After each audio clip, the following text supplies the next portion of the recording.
আসসালামু আলাইকুম রহমতুল্লাহি ওয়া আমি doctor Kamal Hossain, consultant homeopathic medicine. আজকে যে বিষয়টি নিয়ে আলোচনা করব সেটি হচ্ছে নাইট প্রেশার বা স্বপ্নদোষ। আসলে আমরা স্বপ্নদোষ নামে চিনি, এটা আসলে দোষের কিছু না। এটা হচ্ছে ন্যাচারাল প্রক্রিয়া। এটি ছেলে এবং মেয়ে উভয়ের হয়। এটা হলে ক্ষতির নয়। হ্যাঁ, যদি আপনার মাসের মধ্যে ৫ থেকে ৬ বার বা ৭ বার বা তারও বেশি হয়, সেক্ষেত্রে আপনাকে ডাক্তার দেখানোর প্রয়োজন আছে।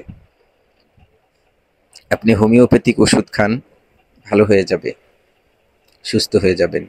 আবার অনেক ক্ষেত্রে কিছু কিছু ছেলে মেয়েদের এমন পরিমাণে স্বপ্নদোষ বা নাইট প্রেশার হয়,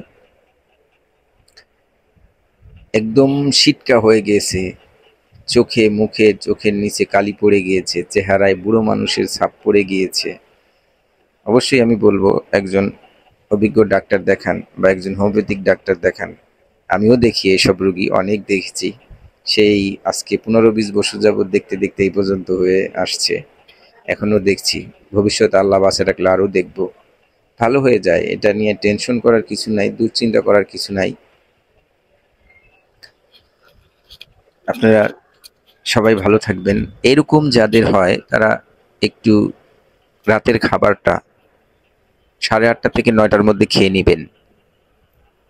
প্রচুর পরিমাণে পানি খাবেন, শাকসবজি ফলমূল খান।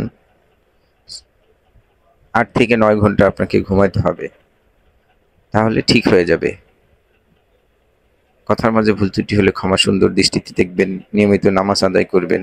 আসসালামু আলাইকুম রহমতুল্লাহি ওয়া বারাকাতুহু।